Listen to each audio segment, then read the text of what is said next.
The year 1873 bled heat onto the New Mexico territory, a relentless sun turning the high desert into a kiln. Inside the last car of a westbound freight train, the air was thick enough to chew, a foul stew of sweat, cheap whiskey, coal smoke, and the dust of 1,000 desolate miles. It was a cattle car, hastily cleared of its four-legged occupants, but not their lingering scent. Men were slumped on the floorboards, their bodies swaying with the rough, percussive rhythm of the wheels on the track. They were drifters, prospectors, and men running from something, their faces grimed with dirt and stubble, their eyes holding a hard, vacant shimmer. In the far corner, tucked away as if she could will herself into the very grain of the wood, sat Ellie.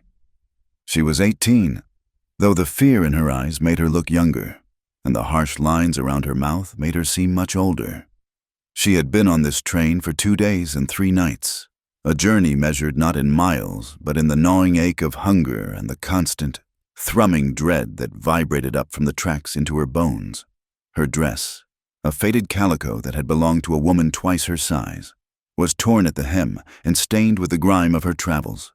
On her feet were a man's boots, worn and cracked, stuffed with rags to keep them from falling off. They were heavy, a constant reminder of the life she was trying to outrun.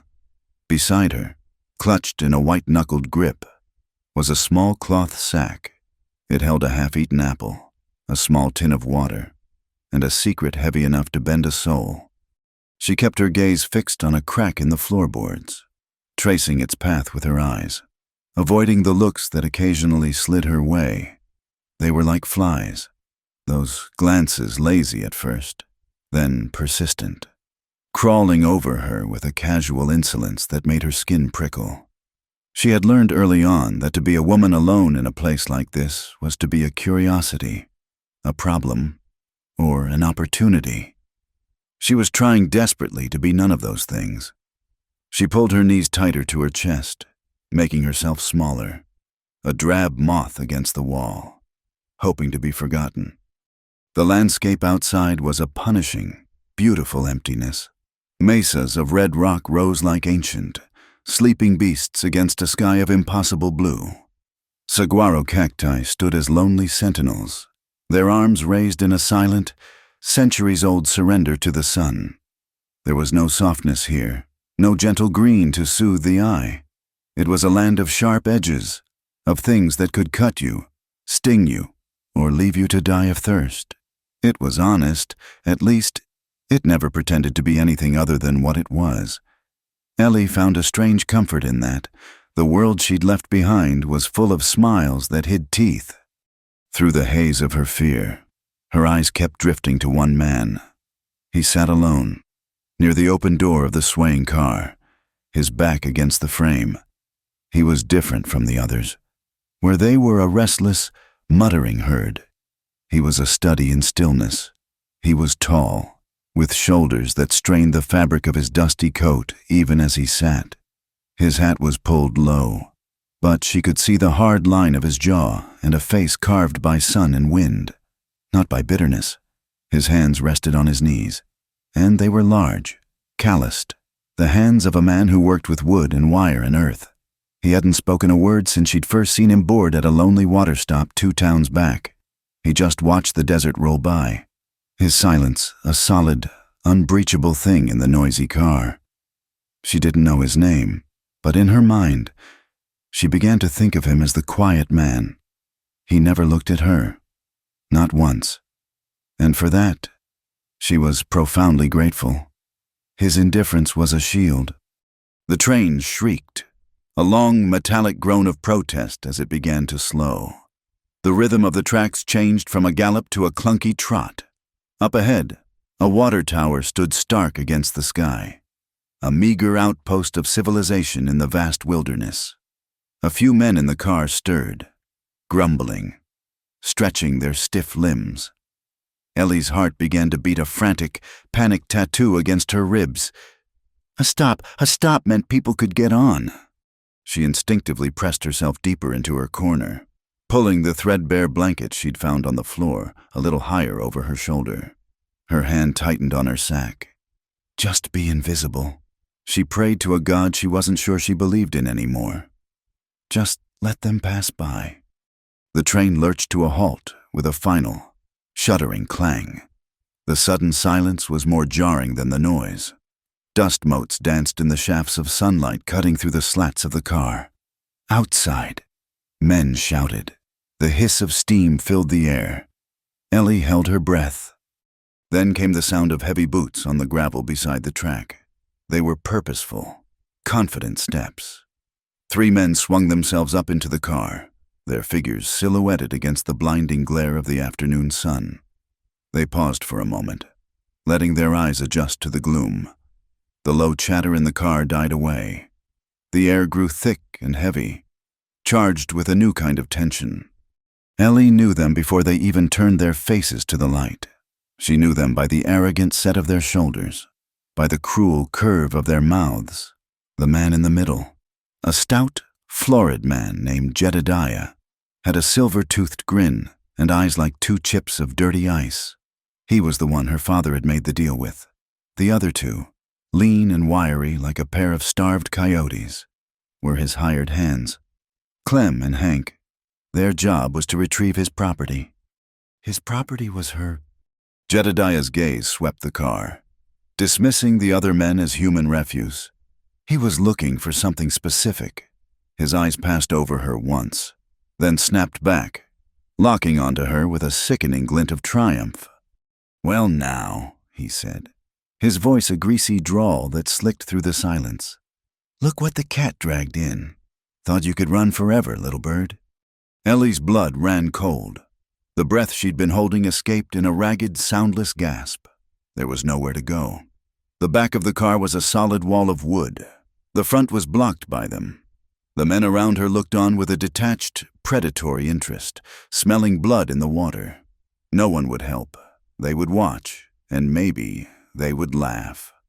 Panic, cold and sharp, clawed at her throat. Her eyes darted around the car, a trapped animal seeking any sliver of an escape. They landed on the quiet man by the door. He hadn't moved. He was still looking out at the desert, as if the drama unfolding behind him was of no more consequence than a dust devil spinning in the distance. He was her only hope, and he wasn't even aware of it. He was close, so close. Jedediah took a slow step towards her, his silver tooth catching the light. "Come on now, Ellie. The parson's waiting. Your pa's already spent the money. It's time to be a good, obedient girl."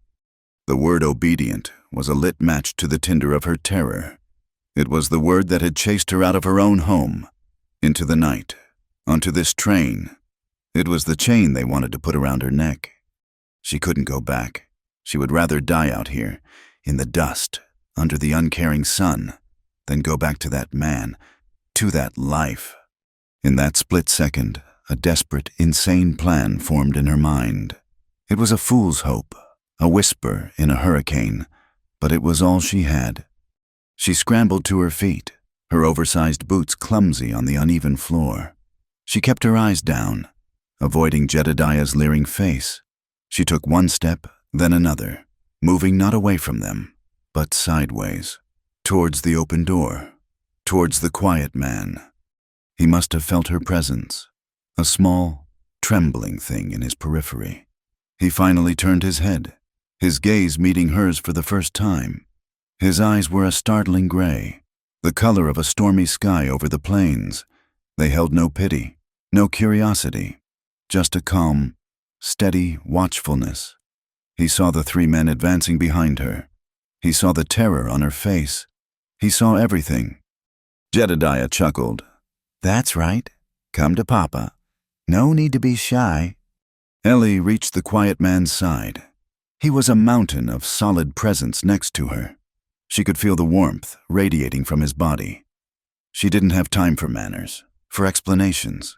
Her voice was a raw, broken thing, barely more than a breath. "Sir," she whispered, her eyes pleading with him, "can I slip under your coat?" It was the prayer of a hunted thing asking for shadow, a request for a moment of non-existence. She expected him to push her away, to laugh, to stare at her as if she were mad. He did none of those things. His gray eyes held hers for a single, long heartbeat. In them, she saw not a question, but a decision. He gave a nod so slight it was almost imperceptible. Then, in one smooth, economical motion, he shifted his body and lifted the edge of his heavy duster coat.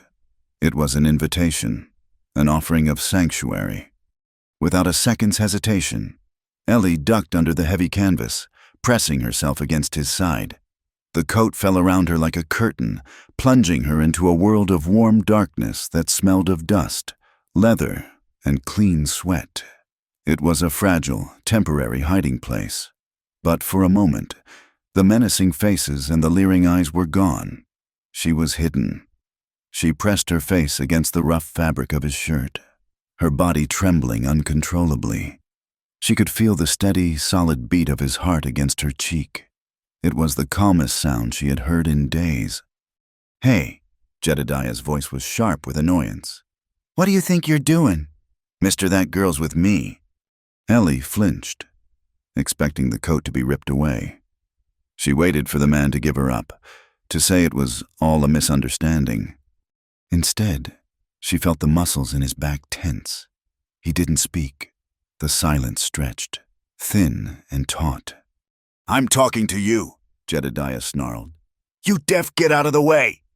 The man, Silas Boone, though she did not know his name, then moved, but not in the way Jedediah expected. He didn't step aside. He rose to his full height, a slow, deliberate unfolding that seemed to suck the air from the car. Ellie, hidden beneath his coat, rose with him, a small, secret part of his towering form. He was much taller than she'd realized, a fact that made Jedediah and his men seem suddenly smaller, less certain. From her hiding place, Ellie could hear the shuffling of boots on the floorboards as the other passengers backed away. Clearing a space, they sensed what was coming. "I ain't gonna ask again," Jedediah threatened, his voice losing some of its bluster. Silas still did not speak. His answer was action. His arm, the one not holding the coat around Ellie, moved with deceptive speed. He reached out and his hand closed around the thick wooden handle of a fire axe that was bracketed to the wall of the car. He didn't rip it from its holder. He simply lifted it out, the weight of it settling into his hand as if it were an extension of his own arm. He didn't raise it. He didn't brandish it. He just held it, the polished steel of the blade catching a stray beam of light, a cold and lethal crescent. The threat was unspoken, but it was as clear as a gunshot in the silent car. There was a moment of shocked stillness. Jedediah and his men froze, their eyes fixed on the axe. They had come expecting to corner a frightened girl. They had not come expecting to face a silent giant with an axe in his hand and a look in his eyes that promised nothing but grim consequence. The train whistle blew, a sharp, piercing shriek that broke the spell. A powerful jolt ran through the car as the engine began to move, the couplings groaning as they took the strain. The train was leaving. This was their chance. But it was also Jedediah's last chance. Pride and greed warred with fear on his fleshy face. "You'll regret this," he hissed. But his men were already exchanging nervous glances, their bravado evaporating with every foot the train gained. Silas took a deliberate step backward, guiding Ellie with him, moving toward the open door at the back of the car. The wind began to whip through the opening, snatching at the hem of his coat. The desert floor was starting to blur, the motion of the train picking up speed. The chase, Ellie realized with a surge of adrenaline and terror, was not over. It was just beginning. The world, for Ellie, had shrunk to the space beneath the heavy coat. It was a stifling, chaotic darkness filled with the thunder of the train, the roar of the wind, and the solid, unyielding presence of the man beside her. She could feel the hard planes of his body against hers, the tension in his muscles like coiled steel ropes. His heart beat a slow, steady rhythm against her ear, a stark contrast to the frantic, panicked drumming of her own. She was blind, but her other senses were screaming. She could smell the metallic tang of the axe he held, a scent that cut through the dust and sweat. She could hear Jedediah's voice, a furious, impotent snarl muffled by the layers of canvas. "You've made a powerful enemy today." Friend Jedediah's voice was closer now. He was advancing, his foolish pride overriding his caution. "That girl is mine, bought and paid for. You think you can just—" A sudden, violent lurch of the train threw them all off balance. Ellie was slammed hard against Silas, her teeth clicking together.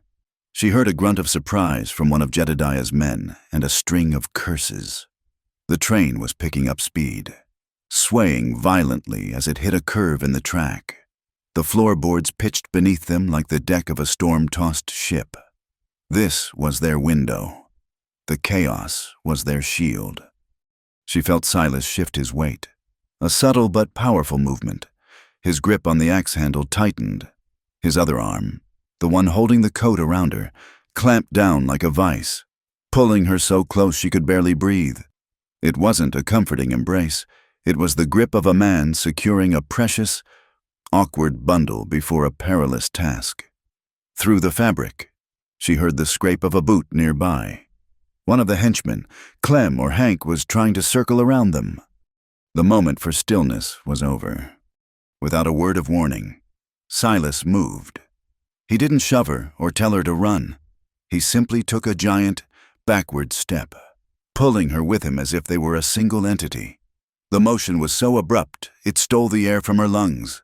The coat flew open for a second, and she caught a blinding, dizzying flash of the desert floor rushing by, a blur of ochre and gray. The wind tore at her hair and screamed in her ears. "Get them!" Jedediah roared, his voice now a clear, sharp command. Silas didn't look back. He was a man propelled by a single, unwavering purpose. He moved with a strange grace for a man his size, his steps sure and certain despite the rocking of the car. He still held the axe, not as a weapon to be swung, but as a barrier, its presence forcing their pursuers to keep a respectful distance. He was herding her backward, toward the yawning rectangle of the open door at the very end of the car. Ellie stumbled, her oversized boots catching on a warped floorboard. She would have fallen, but his arm was an iron bar around her waist, holding her up, propelling her forward. Terror gave her feet wings. She wasn't thinking, just reacting, her body responding to the primal, urgent signals of the man who had become her unlikely protector. The open door grew larger, a gateway to a terrifying, windswept void. The noise was deafening, a physical assault of wind and rattling steel. They reached the edge of the car. Below them, the gravel and railroad ties were a speeding, hypnotic ribbon. To fall was to be crushed, to be torn apart. Her mind reeled. What was he doing, surely? He didn't mean to. He did. He stopped for a fraction of a second at the very precipice, his body shielding her from the full force of the wind. He glanced down, his gray eyes calculating the speed, the distance, the angle. It was the look of a craftsman measuring a piece of wood, not a man contemplating a suicidal leap. Behind them, she heard the thunder of approaching boots. There was no more time. He turned his head and his eyes met hers. In the maelstrom of noise and motion, his gaze was a point of absolute calm. There was no question in his eyes, only a command. "Trust me." And in that moment of pure, unreasoning terror, she did. She had no other choice. Her life back with Jedediah was a certainty of slow death. This leap was a chance, however slim, at life. She gave a single, jerky nod. That was all he needed. He tossed the axe. It spun end over end, a flash of silver in the sun, clattering onto the floorboards in front of Jedediah's feet. A final, defiant obstacle. The move bought them a precious second as their pursuers flinched back from the tumbling blade. In that second, he acted. "Hold on," he said. It was the first time she had heard his voice. It was deeper than she had imagined, a low rumble like stones moving at the bottom of a riverbed. It wasn't loud, but it cut through the wind, a command that anchored her in the chaos. His arm tightened around her waist, lifting her partially off her feet. He took one final, powerful step, not just forward, but out out into the screaming emptiness. And then they were falling. The world turned upside down. There was no up, no down, only a gut-wrenching plunge through the air. The train, a monstrous iron serpent, shot away from them, its roar diminishing almost instantly. The wind was a solid wall that slammed into her, stealing her breath, whipping tears from her eyes. She instinctively squeezed her eyes shut, a useless defense against the terrifying reality of their flight. She was utterly helpless, a rag doll in the grip of this silent stranger, plummeting toward the unforgiving earth. The fall lasted only a second, but it stretched into a terrifying eternity. She had time to think of the hardness of the ground, of the snap of bone, of the final, crushing blackness. It was an eternity of regret and pure, animal fear. The impact was not a single event, but a brutal series of them. They hit the steep, gravel-covered embankment beside the tracks, not the flat ground. It was a glancing blow, but a savage one. Silas took the brunt of it, his large body twisting in midair to shield her. His shoulder and hip struck the ground first with a sickening thud that she felt through his entire frame. Then they were tumbling, a chaotic, violent roll down the embankment. They were a tangle of limbs, dust, and flying stones. The world was a spinning, painful blur of brown earth and blue sky. Ellie's head struck something hard, and a flash of white light exploded behind her eyes. Her knee twisted, sending a bolt of fire up her leg. The rough gravel tore at her dress and scraped the skin from her palms as she instinctively threw her hands out to stop their descent. They came to a rest at the bottom of the slope in a crumpled, undignified heap. For a moment, there was only a ringing in her ears and the searing pain that seemed to radiate from every part of her body. Dust filled her mouth, her nose, her lungs. She coughed, a dry, racking sound, her body trembling with shock and adrenaline. She was alive. The thought was a distant, unbelievable marvel. She was bruised, battered, and bleeding, but she was alive. Above them, on the tracks, the train was already receding into the distance, a thin line of smoke, a smudge against the horizon. She heard a faint, furious shout carried on the wind. Jedediah, watching his prize disappear into the wilderness. There was no time for relief. There was no time to take stock of their injuries. Survival was a relentless, forward-moving thing. Silas was already moving, groaning low in his throat as he untangled himself from her. He pushed himself onto his hands and knees, his head hanging for a moment. Blood trickled from a cut on his temple, tracing a crimson path through the grime on his cheek. But then he shook his head, a gesture of pure, stubborn will, and got to his feet. He swayed for a second, his face a mask of pain, but he stood his ground. He looked down at her, his gray eyes sharp and urgent. He offered a hand. His palm was scraped raw, but his grip was as strong as ever. "Up," he commanded, his voice raspy. "We have to move, now!" Ellie's body screamed in protest. Her twisted knee throbbed with a nauseating rhythm. Every muscle ached. All she wanted to do was lie in the dirt and let the darkness take her. But the urgency in his voice, the sheer force of his presence, was a more powerful stimulant than fear itself. She took his hand, and he hauled her to her feet. She cried out as she put weight on her injured leg, a sharp, involuntary gasp of pain. It wouldn't hold her. She buckled, but he was there, his arm looping around her waist again, taking most of her weight onto his own bruised body. "They'll stop the train," he said, his breath coming in harsh pants. He scanned the landscape, his eyes narrowed. "Or they'll jump too. We need cover." He pointed toward a chaotic jumble of red rock formations and steep-sided arroyos about half a mile away. They rose from the desert floor like the broken teeth of some colossal, long-dead creature. It was their only hope of shelter, their only chance to disappear. "Can you run?" he asked. It wasn't a question of her willingness, but of her physical capacity. Ellie looked from the distant rocks to the fading train, and then to the determined, blood-streaked face of the man holding her up. She thought of Jedediah's silver-toothed grin. She thought of the word obedient. A new strength, born of desperation, surged through her. "I can," she said, her voice hoarse but firm. And so they ran. It was not a run, it was a hobbling, stumbling, agonizing flight. Silas practically carried her, his arm a steel band supporting her, setting a brutal pace. Her bad leg was a dead weight, sending jolts of agony up her spine with every jarring step. Her lungs burned as if she'd inhaled fire. The sun beat down on them, a merciless hammer. Sweat poured down her face, stinging the scrapes, plastering her hair to her skull. The world became a tunnel of pained, gasping breaths and the desperate need to put one foot in front of the other. The only sounds were their ragged breathing, the crunch of their boots on the dry, stony ground, and the frantic beating of her own heart. She focused on Silas's back, on the steady, powerful set of his shoulders. He was her anchor, her engine. He never faltered, never slowed.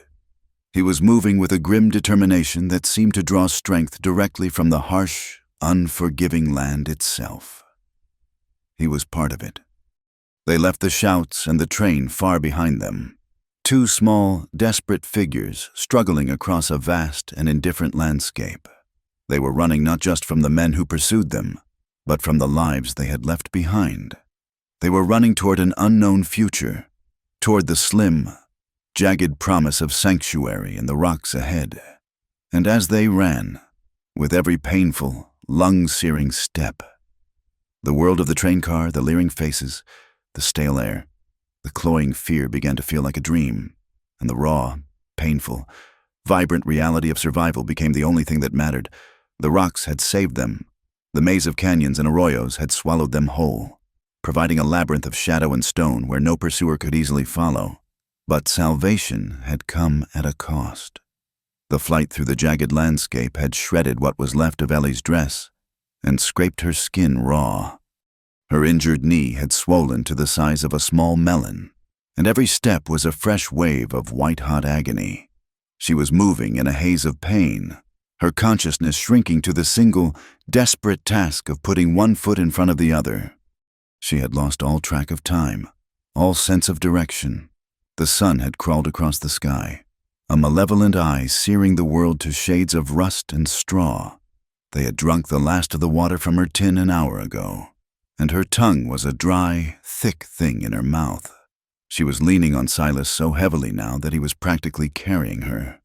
He moved with a slow, relentless rhythm, his own exhaustion evident in the taut set of his shoulders and the grim line of his mouth. The cut on his temple had long since stopped bleeding, leaving a dark, crusted river on his cheek. He did not speak, but occasionally he would glance down at her, his gray eyes assessing her, a flicker of something unreadable in their depths before he turned his gaze back to the path ahead. He seemed to know this brutal land, navigating the twists and turns of the dry riverbeds with an assurance that was the only thing keeping her from collapsing. Just when Ellie was certain she could not take another step, that she would simply lie down in the dust and let the desert claim her, the landscape began to change. The narrow, claustrophobic canyons opened up, and they emerged onto a wide, sloping plain that descended into a shallow, sheltered valley. It was like stepping into a different world. Here, the grip of the desert seemed to loosen. Patches of hardy green grass clung to the earth, and a smattering of cottonwood trees, their leaves shimmering in the late afternoon light, followed the path of a creek bed that was likely dry but promised water deep beneath the surface. The air felt cooler, softer, and there, nestled in the heart of the valley, was a ranch. It was not a grand place. It was a testament to endurance, not prosperity. A small cabin built of thick, dark logs chinked with mud sat under the protective arm of a massive oak tree. Its roof was patched with tin, and a thin curl of smoke, pale gray against the blue sky, rose from a stone chimney. A fence, made of weathered posts and wire, enclosed a small yard. It was a crooked, stubborn thing, mended in a dozen places with different kinds of wood. a chronicle of every time it had been challenged by wind or beast and had held. A small, sturdy-looking barn stood a little ways off, its wood bleached silver by years of sun. The entire place was quiet, steeped in a profound and peaceful isolation. This was not a place one stumbled upon by accident.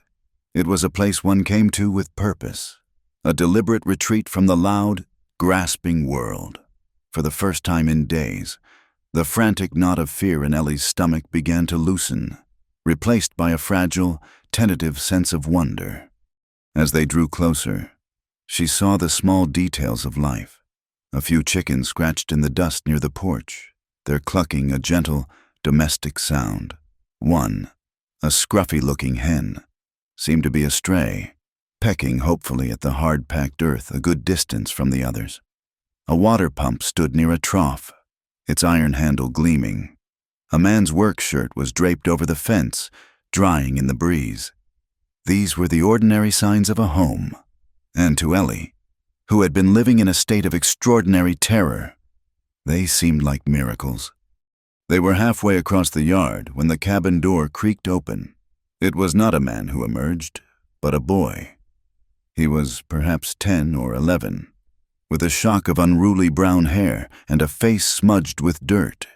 He was wearing trousers that were too short for him and a patched shirt, but his eyes were bright and curious. He froze for a second, taking in the sight of the two battered, blood-streaked figures limping toward him. Then his face broke into a wide, gap-toothed grin. "Silas!" he yelled, his voice clear and high. He bounded off the porch, his bare feet kicking up little puffs of dust, and ran straight to the silent man. He didn't seem to notice Ellie at first, his entire focus on the man he so clearly revered. "You're back. I fed the chickens and checked the north fence line. Just like you said, the wires snapped in one place, but I think I can fix it." Silas stopped, his hand coming to rest on the boy's head in a gesture of rough affection. A small, almost imperceptible softening occurred in his features. He looked from the boy to Ellie, a silent introduction. The boy, Tom, now noticed her properly. His curious gaze took in her torn dress, her swollen knee, the exhaustion etched onto her face. There was no suspicion in his eyes, only a childlike directness. "You're hurt," he stated simply. He looked up at Silas. "Did you find her on the trail?" Silas gave a single, slow nod. Tom turned back to Ellie, his expression one of earnest concern. "Don't you worry, ma'am. Silas is good at fixing things. He found me, too. I was in town, trying to get by on the streets. He brought me out here." The boy puffed out his chest with a borrowed pride.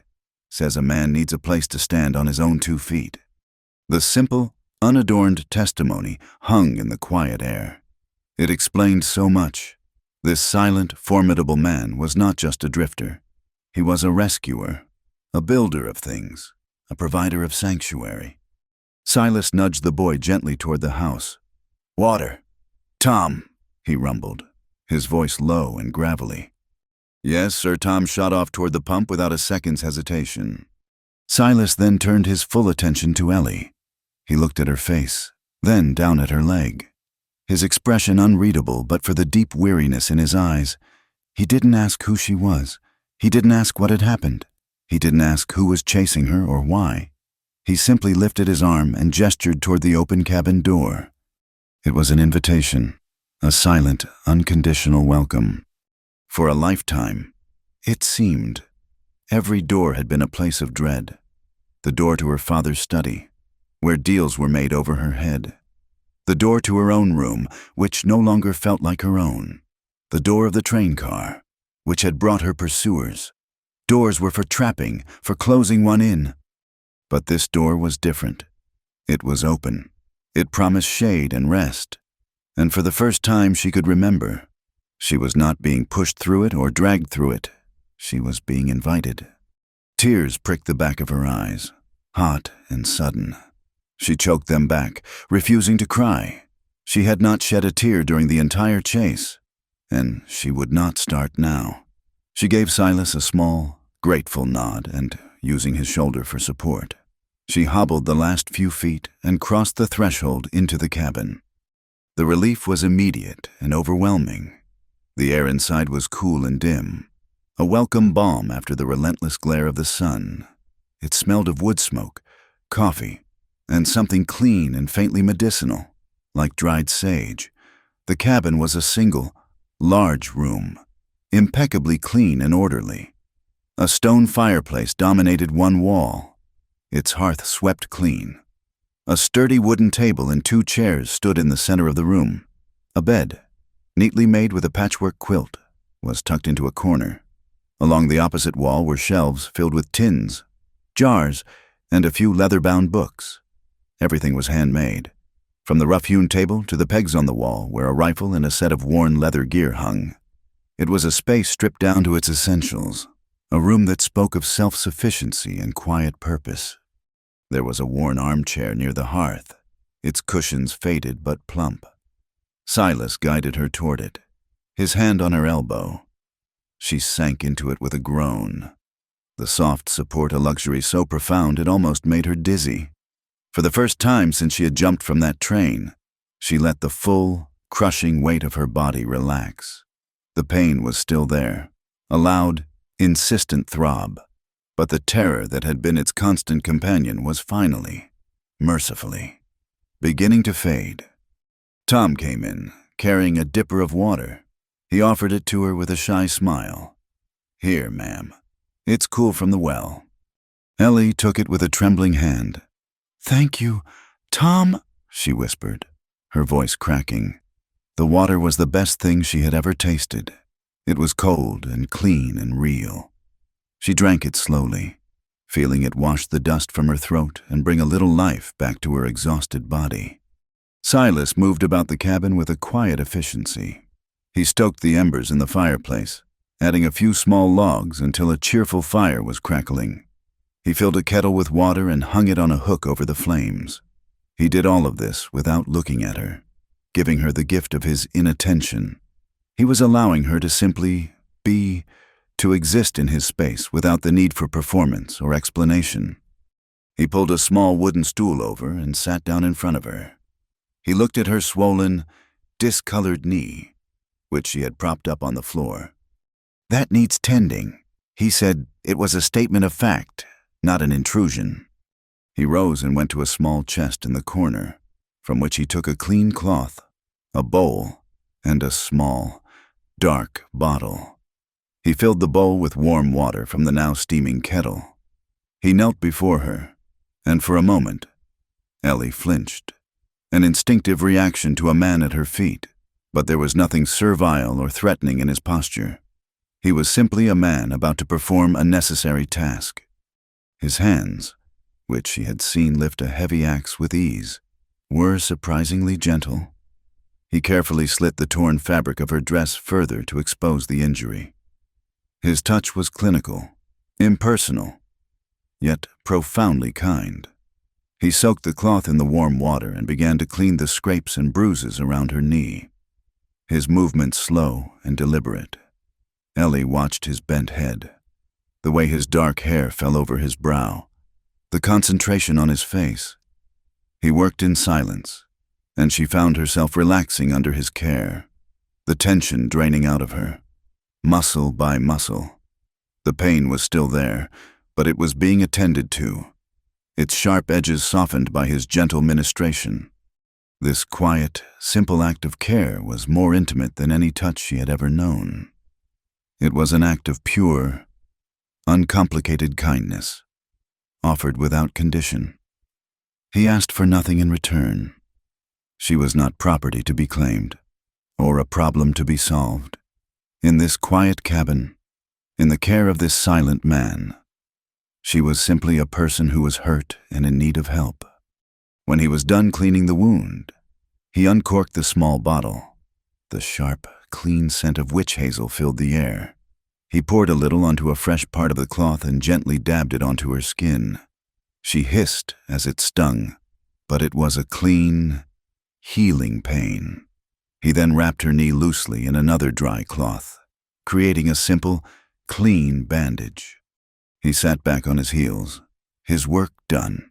He looked at her face, his gray eyes meeting hers. He was waiting. She realized he was giving her a chance to speak, to tell her story if she chose to. The silence was not empty. It was an invitation. But the words would not come. The story was a heavy, ugly stone in her throat. She wasn't ready to give it voice. She simply looked at him and hoped her eyes could convey the gratitude that was too vast and too new for her to articulate. "Thank you," she finally managed to say, the two words feeling small and inadequate. He gave a single nod, accepting her thanks and her silence. He rose, took the bowl, and went to set it aside. The transaction was complete. The sanctuary was given. And for now, that was enough. Tom, who had been watching from the table, piped up. "Are you hungry? Ma'am Silas is making stew." Ellie realized she was ravenous, the deep, hollow ache of prolonged hunger making itself known now that the immediate danger had passed. She looked from the boy's hopeful face to the broad, steady back of the man by the fire. She was in a stranger's house, in a valley she couldn't name, her future an utter mystery. But the fire was warm, the offer of food was real, and for the first time in a very long time, she felt the unmistakable, unbelievable sensation of being safe. The first morning, Ellie woke to a world remade in soft light and silence.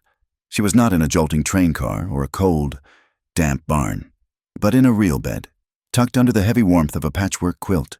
For a long, disoriented moment, she simply lay still, listening. There were no sounds of pursuit, no angry voices, no thundering wheels on a track. There was only the gentle crackle of a low fire in the hearth and the distant, cheerful crowing of a rooster. Sunlight, thick with golden dust motes, streamed through the cabin's single window, painting a bright square on the wooden floor. The pain in her knee was a dull, persistent ache, a physical reminder of everything she had endured, but the sharp, suffocating terror that had been her constant companion was gone. In its place was a stillness so profound it felt like a physical presence in the room. She pushed herself into a sitting position, her muscles protesting. Her dress, torn and filthy, had been draped over a chair. In its place, at the foot of the bed, lay a man's homespun shirt and a pair of sturdy denim trousers, neatly folded. They were worn soft with use, but were clean. A pair of thick woolen socks lay on top. The offering was simple, practical, and deeply considerate. It was another of Silas's silent kindnesses. The cabin was empty. Silas was gone, likely out with the dawn. But Tom was there, sitting at the table, a book spread open in front of him. He was tracing the words with his finger, his lips moving silently. He looked up as she stirred, and a welcoming smile lit his face. "Mornin', ma'am," he said. "Silas said to let you sleep. He said sleep is good medicine. Are you hungry? I can make oatmeal." The simple domesticity of the question almost overwhelmed her. No one had asked if she was hungry in months. She had eaten when she could, what she could steal or scavenge, her hunger a constant, low-grade misery. To be offered food, to be cared for, was a foreign and wonderful thing. "Yes, please, Tom," she said, her voice still rough with sleep. "Thank you." That first day passed in a slow, gentle blur after she had changed into the clean clothes, which were far too big but felt like a suit of armor against the world. She spent most of her time in the armchair by the fire. Tom brought her a bowl of hot, sweet oatmeal and a mug of strong, bitter coffee. He chattered away as she ate, a cheerful, bubbling stream of talk that filled the quiet cabin. He told her about the ranch, about the stubbornness of the chickens, about the hawk he had seen nesting in the high rocks. And mostly, he talked about Silas. "He don't say much," Tom explained, as if sharing a great secret, "but you gotta watch his hands. His hands do all the talkin'. He taught me to read from that book there." He pointed proudly to the well-worn volume on the table. "Took him a whole winter. He never got mad. Not once, even when I couldn't get the words right. Just kept pointin' and waitin'." Ellie listened, absorbing these small details. piecing together a portrait of the man who had saved her. He was not just a silent, intimidating figure. He was a man who taught a homeless boy to read, a man who believed sleep was good medicine, a man of deep, quiet patience. Silas returned at midday, his face streaked with sweat and dirt. He nodded a greeting to her, his eyes briefly assessing her condition, then went about his business. He washed his hands and face in a basin on the porch, the splashing of the water a crisp, clean sound. He and Tom ate their lunch of bread and cold meat at the table, and he placed a plate with a generous portion on a stool beside her chair without a word. The silence between them was not awkward. It was a comfortable, breathing thing. It was a silence that did not demand to be filled. It gave her space.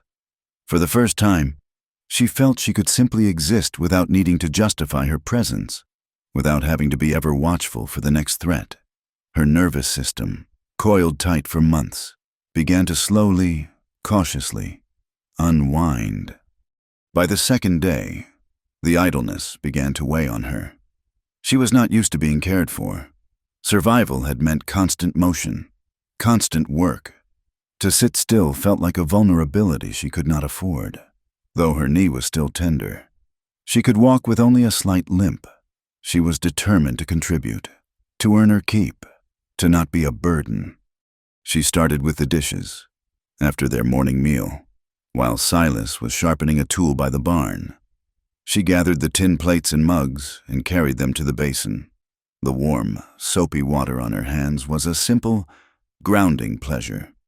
The repetitive motion of washing, rinsing, and drying was a rhythm, a small piece of normalcy that she could claim as her own.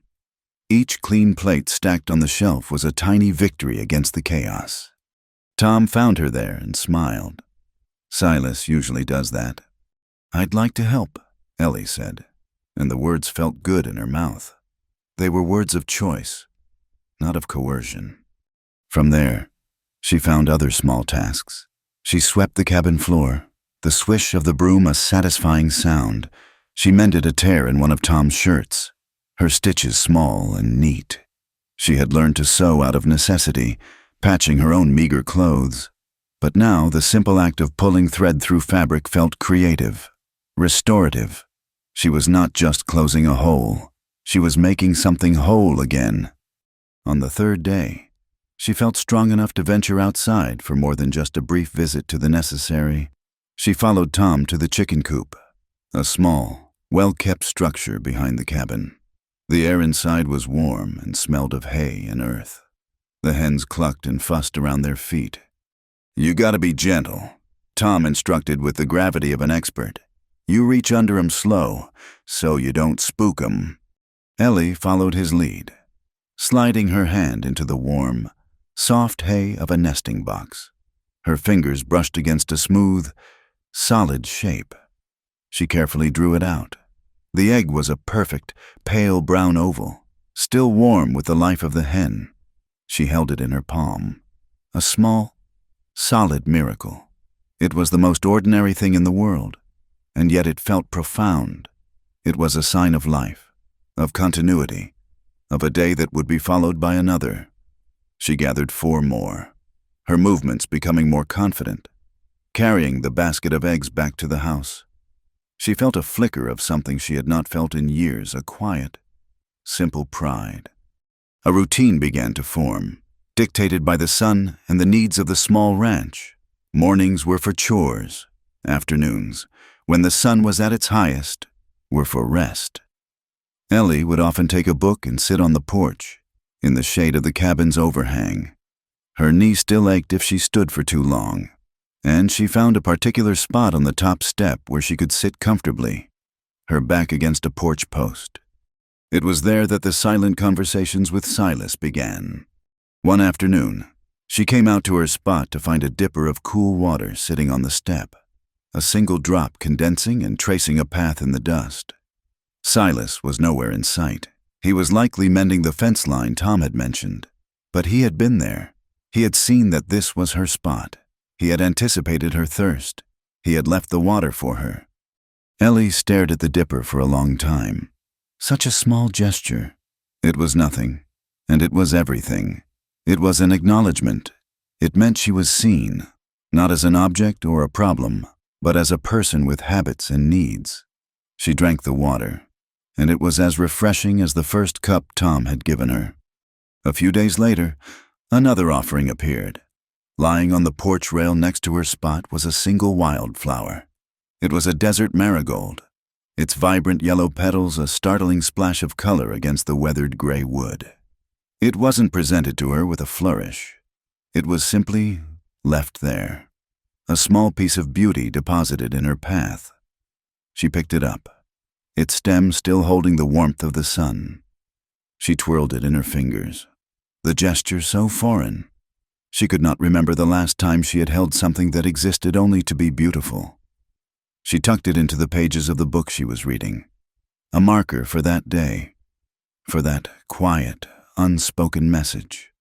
Their interactions were sparse, built of these small, practical moments. When he came in from the fields, she would have a cup of water ready for him. When she was struggling to lift a bucket, his hand would appear and take it from her without a word. They moved around each other in the small cabin with a developing, unconscious grace, a silent dance of mutual consideration. She learned more about him from Tom, who saw Silas as the center of his universe. "He ever tell you about the cougar?" Tom asked one afternoon as they were pulling weeds from a small vegetable patch behind the cabin. Ellie shook her head. "It was last winter," Tom said, his eyes wide. "One of our calves went missing. Silas went out after it. A blizzard blew in. A bad one. He was gone for 2 days. I thought, well, I was scared. But he came back, walking through the snow, carrying that calf on his shoulders. He had a long scratch down his arm. Said a cougar had cornered the calf in a box canyon. He didn't kill the cat. Said it was just hungry, like everything else out here. Said he just convinced it to find an easier meal." Ellie tried to picture it, this silent, solitary man, facing down a hungry cougar in a blizzard, not with violence, but with some kind of quiet, immovable strength. He hadn't just saved a calf. He had respected its hunter.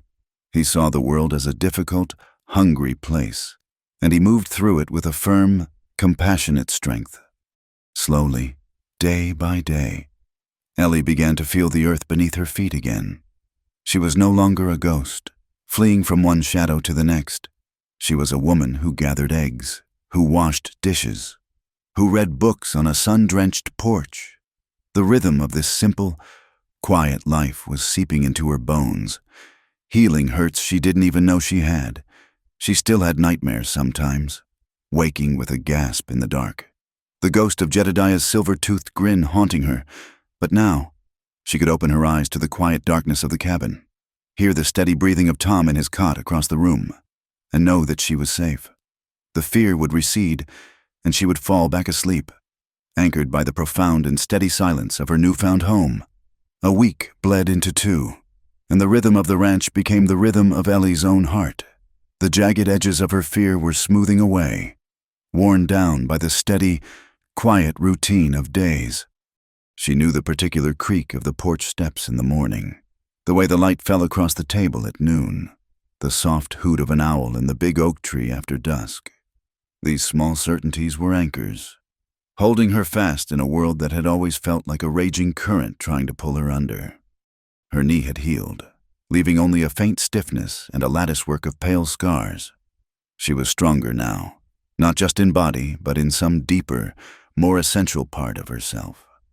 The work helped. There was an honest satisfaction in the ache of her muscles after a day spent mending the chicken coop or turning the soil in the small garden. It was a clean tiredness, earned and deserved, a world away from the soul-deep exhaustion of running. But as the outer turmoil receded, the inner one began to stir. In the safety of this quiet valley, the memories she had held at bay for so long began to surface. They came at night, in the moments just before sleep, and sometimes in the middle of a mundane task. A sudden, vivid flash of a face or a voice that would make her hands freeze and her breath catch in her throat. The secret she carried was a heavy, unquiet thing. She had been given sanctuary without question, and the weight of that unspoken gratitude was immense. She felt a growing need to explain herself, to fill the silence with the truth. However ugly it was, she needed Silas to know who and what he had brought into his home. The moment came on an evening like any other. A storm was rolling in from the mountains, and the air was close and heavy with the smell of rain and dust. They had finished their supper of stew and cornbread. Tom, weary from a long day of exploring, had fallen asleep almost at the table, and Silas had carried him to his cot, pulling the quilt up to his chin with a gentleness that still surprised her. Now, only the two of them were awake. The cabin was lit by the soft, flickering glow of the fire and a single kerosene lamp on the table, which cast long, dancing shadows on the log walls. Outside, the wind was beginning to rise, a low moan that rattled the window pane. It was an intimate, enclosed world, a stark contrast to the vast, threatening emptiness she had fled. Ellie stood at the basin, her hands plunged into a bucket of warm, soapy water, washing their dinner plates. It was a task she had claimed as her own, a small ritual to end the day. Silas was at the table, cleaning his rifle, the metallic click and slide of the mechanism a precise, rhythmic counterpoint to the soft splash of the water and the rising wind. She washed a plate, rinsed it, and placed it on the drain board. The memory that surfaced this time was of another kitchen, another set of dishes. It was the night before she had run away. She had been washing the supper plates, just like this, when her father had come in, his face flushed with whiskey, his eyes holding a feverish, triumphant gleam she had never seen before. "Ellie," he had said, his voice thick and slurred, "pack your things. You're to be married." The memory was so sharp, so clear, that the tin plate in her hand slipped, clattering loudly into the basin. She flinched, a small, sharp gasp escaping her lips. Across the room, the methodical cleaning of the rifle stopped. The silence that followed was absolute, broken only by the fire and the wind. She felt his eyes on her. Though she did not turn to look, she kept her gaze fixed on the water, watching the soap bubbles tremble and pop. She knew this was the moment. The words were there, a toxic lump in her throat, and they had to come out. "My father," she began, her voice a low, unsteady thing, addressed to the murky water. He was not a strong man. He loved the cards, and the bottle more. "My mother, she died when I was 10. After that, he drifted. We lost our farm. We moved from town to town. He'd find work for a spell, then lose it. It was always the same story." She scrubbed at a plate that was already clean, her knuckles white. She could feel Silas's stillness behind her. He was not moving. He was listening.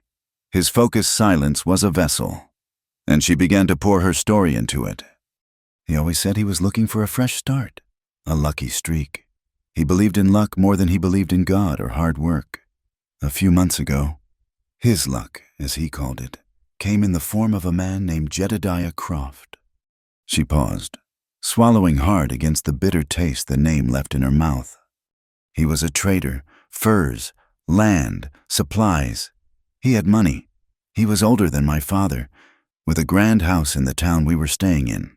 He started coming to our boarding house. At first, he was just playing cards with my father, buying him drinks. He would talk to me, sometimes, ask me about my mother.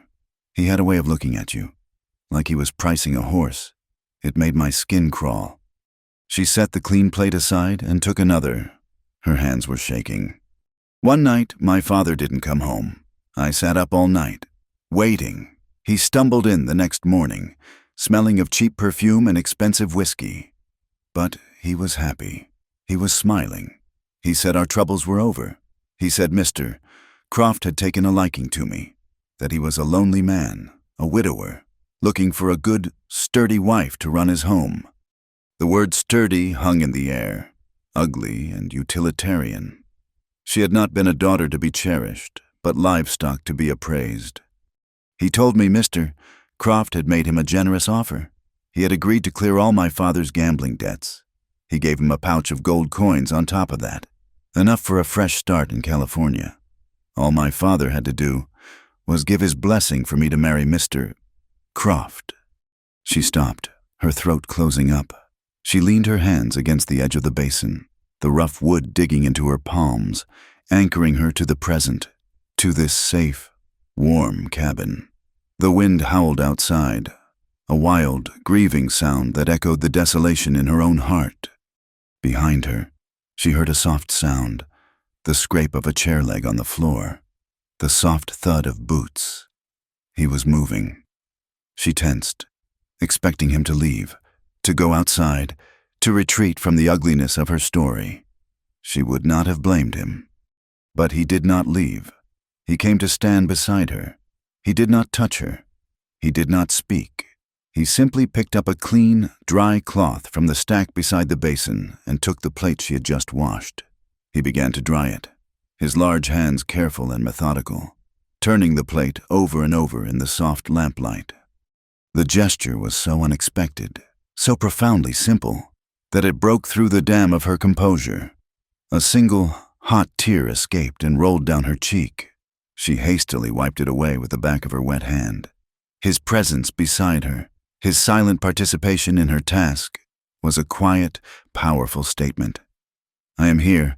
Go on." She took a shaky breath and continued, her voice stronger now, flatter, as if she were reciting a story that had happened to someone else. "The wedding was to be in 2 days. Mr. Croft came to see me the next day. He brought me a dress. It was made of silk, a deep green color. It felt wrong on me, like a costume. He told me I would want for nothing. He put his hand on my shoulder.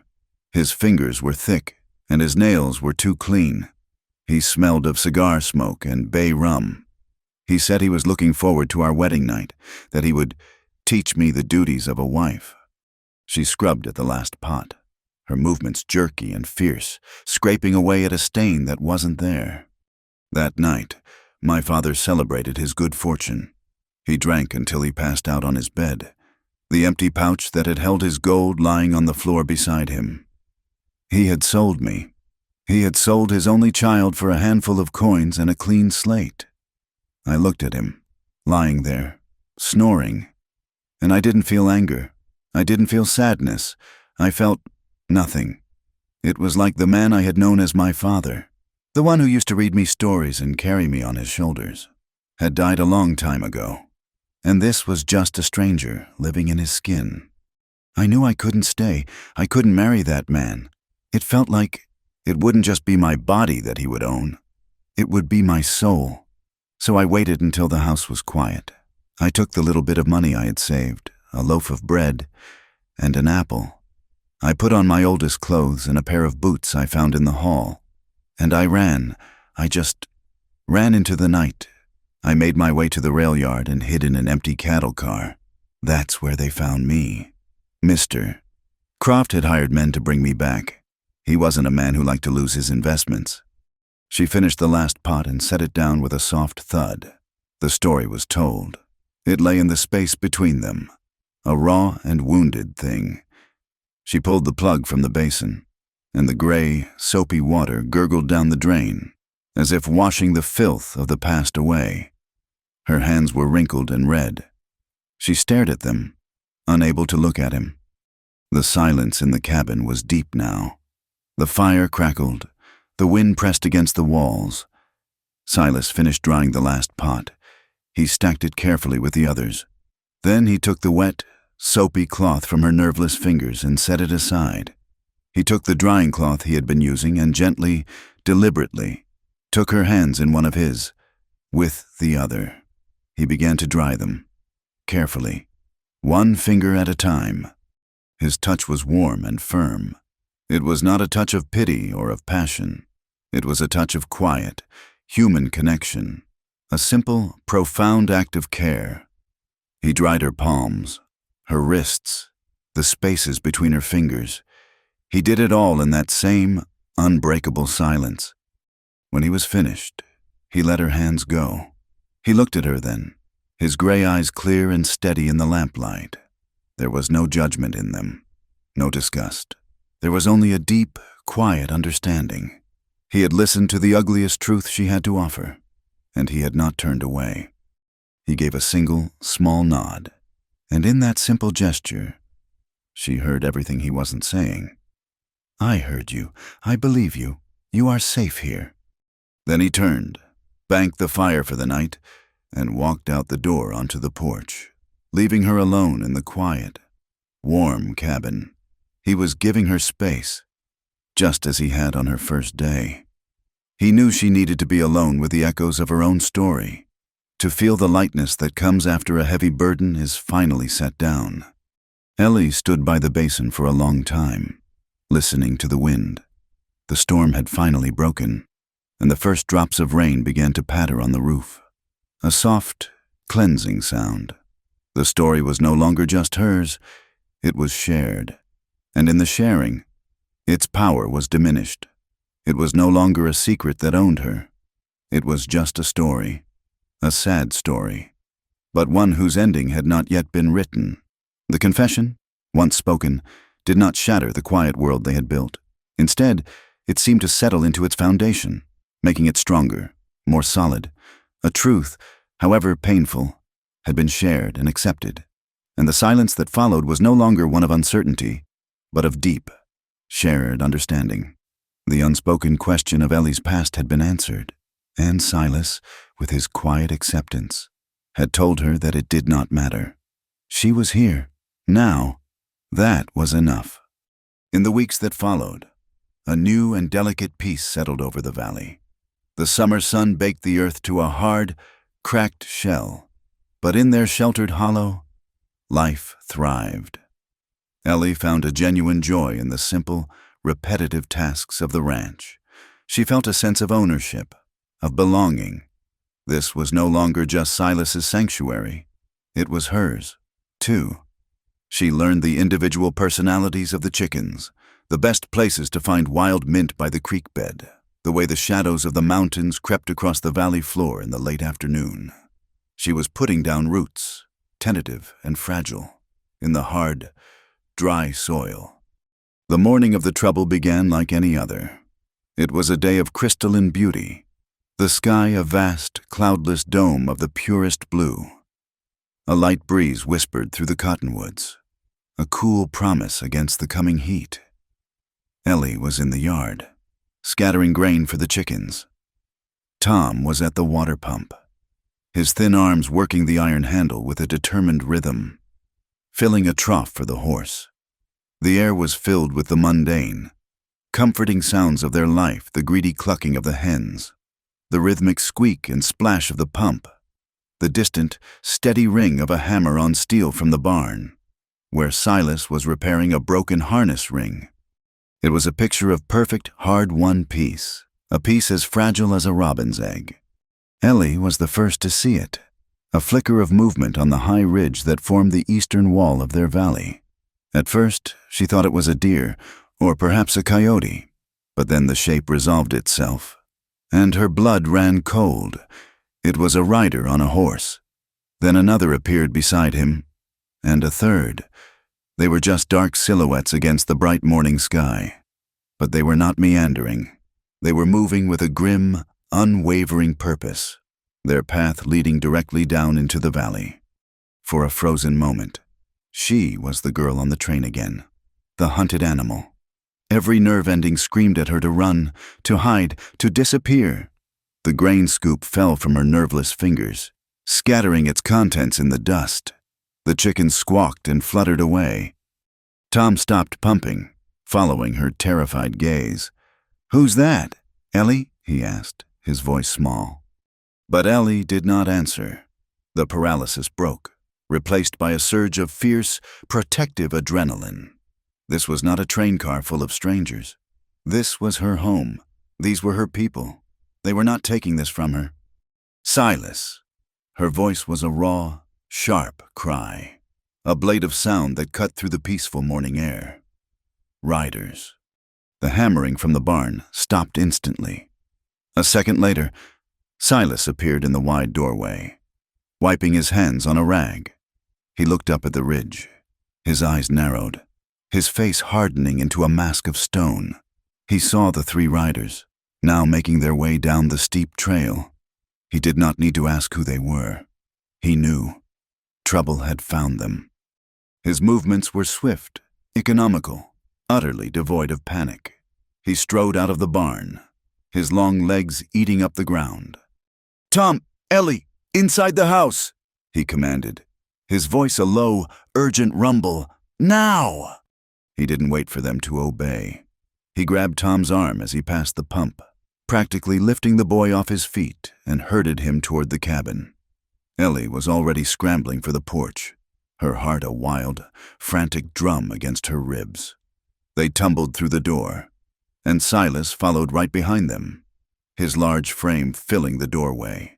He shut the heavy plank door and dropped a thick wooden bar into its iron brackets. The sound of it falling into place was a loud, definitive thud, a declaration of defiance. Silas moved to the small window, peering cautiously around the edge of the burlap curtain. Ellie rushed to his side, her breath coming in ragged gasps. Tom, his face pale with a fear he didn't understand, clung to her hand. Outside, the three riders entered the yard. They reined in their horses, which were slick with sweat from their hard ride. Ellie recognized them immediately, and a wave of nausea rolled over her. It was Clem and Hank, Jedediah's wiry, cruel-faced henchmen. The third man was a stranger, a gaunt, pock-marked man with dead eyes and a long, thin scar that pulled one side of his mouth into a permanent sneer. They sat their horses for a moment, their arrogant gazes sweeping over the small, quiet ranch, taking in its poverty and its isolation. Clem, a man with a perpetually runny nose and shifty eyes, spat a stream of tobacco juice into the dust. "Well, look at this. A regular little homestead. You think he's in there?" Hank, the bigger of the two, laughed, a short, ugly bark. "He's in there. So is our property. Jedediah wants his investment back, and he's paying extra for the trouble." The front door of the cabin creaked open just enough for Silas's voice to carry out. Low and flat and dangerous. "You're on private land. Turn around and ride out." Clem swung down from his horse, his spurs jingling. Hank and the scarred man followed suit, fanning out, their hands hovering near the pistols holstered at their hips. "Now there ain't no need for that, friend," Clem said, his voice a mocking, placating whine. "We ain't here for you. We're just here for the girl. You send her out, and we'll be on our way. Simple as that." "She's not here," Silas lied, his voice as unyielding as the mountains behind him. The scarred man chuckled. A dry, rasping sound. "We followed her tracks all the way from the rail line. Don't play us for fools. We know she's in there. We can do this easy, or we can do this hard. Your choice." The door swung open fully. Silas stepped out onto the porch, letting the door close behind him. He stood there, his hands empty and open at his sides, his large frame blocking the entrance to the home he was protecting. He was a mountain in their path. "There's no choice to be made," Silas said, his voice quiet but carrying the weight of absolute conviction. "Ride out." For a moment, there was a standoff. The three men faced the lone figure on the porch. The sun beat down. A fly buzzed lazily. Then, with a snarl, Clem went for his gun. He was fast, but Silas was faster. He didn't reach for a weapon. He moved, in 2 giant strides. He was off the porch and on top of Clem before the man's pistol had even cleared its holster. Silas's hand, a hardened slab of calloused flesh and bone, slammed into Clem's wrist. There was a sickening crack, and the gun flew through the air, landing in the dust. Clem screamed, a high, thin sound of agony, clutching his broken wrist. Before Hank or the scarred man could react, Silas was a whirlwind of focused, brutal violence. He drove his shoulder into Hank's chest, sending the bigger man staggering backward into a fence post with a grunt. He turned, his fist lashing out, catching the scarred man on the side of the head with a thud that echoed in the yard. The fight devolved into a desperate, grunting melee. It was 3 against 1. But Silas was a force of nature. Driven by a righteous fury Ellie had never imagined he possessed. He was no longer the gentle, quiet man who taught a boy to read. He was a bear protecting his den. He fought not with skill, but with raw, overwhelming strength. He took a glancing blow to the jaw that would have felled a smaller man, but he just shook his head and drove a powerful punch into his attacker's gut, doubling him over. Ellie and Tom watched, horrified and mesmerized. Through the window, it was a chaotic, ugly brawl. Dust rose in choking clouds. Men grunted and cursed. Blood flowed. Silas was holding them off, but he was tiring. The odds were too great. Hank, recovering his wind, saw his chance. He ignored Silas, who was occupied with the other 2, and made a mad dash for the cabin. He hit the door with his full weight. The wood groaned, but the heavy bar held. He kicked it, again and again, his face a mask of furious determination. "The boy," he shouted to the others. "Get the boy!" The strategy was clear. They couldn't beat Silas through strength, so they would break him through his heart. The scarred man, recovering from the blow to his head, disengaged from Silas and joined Hank at the door. Together, they threw their shoulders against it. There was a splintering crack. The bar was beginning to give way. Silas saw what was happening. He threw Clem aside like a sack of grain and charged toward the porch, a desperate roar tearing from his throat. But he was too late. Just as he reached the steps, the door bars shattered, and the door flew inward. Hank stumbled into the room, his eyes wild. He saw Tom, who was cowering behind Ellie, and a cruel grin split his face. He lunged, grabbing a fistful of the boy's shirt, and hauled him out onto the porch. "Silas," Hank screamed, pulling a long, wicked-looking knife from his belt and holding it to Tom's throat. "That's enough, or the kid gets it." Everything stopped. The world seemed to hold its breath. Tom let out a small, terrified whimper. Clem was on his knees, clutching his broken wrist. The scarred man stood panting, a bloody cut on his lip. And Silas, his chest heaving, his face bruised and bleeding, froze at the bottom of the porch steps. His eyes were locked on the flash of steel at Tom's throat. The fury drained out of him, replaced by a cold, stark horror. He was helpless. That moment of hesitation was all Clem needed. With his good hand, he scrambled for a thick piece of firewood lying near the woodpile. He staggered to his feet, his face contorted with pain and hatred, while Silas's attention was completely fixed on Tom. Clem swung the heavy log with all his remaining strength. It struck Silas on the back of the head with a sickening, wet crunch. Silas's eyes went wide for a second, a look of shocked surprise on his face. Then his legs buckled. He crumpled to the ground without a sound, falling face down in the dust, and lay still. A terrible, piercing scream was torn from Ellie's throat. "No!" Hank laughed, a triumphant, ugly sound. "That's better. Now, the girl, grab her. We're leaving." The scarred man started toward the cabin door, a leering smile on his face. Tom was sobbing now, held in Hank's iron grip. Clem stood over Silas's unmoving body, breathing heavily. They had won. The sanctuary was broken. Hope was dead. But in that moment of absolute despair, something inside Ellie broke. It was the last, thin thread of the frightened, helpless girl she had once been.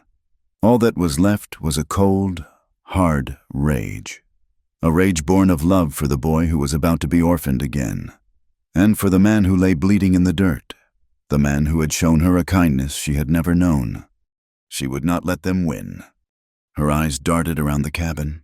On the wall, on its wooden pegs, hung Silas's rifle. She had never held a gun in her life, let alone fired one. The very idea of it terrified her. But the sight of Silas's still form, of Tom's tear-streaked face, was a far greater terror. She moved, not thinking, just acting.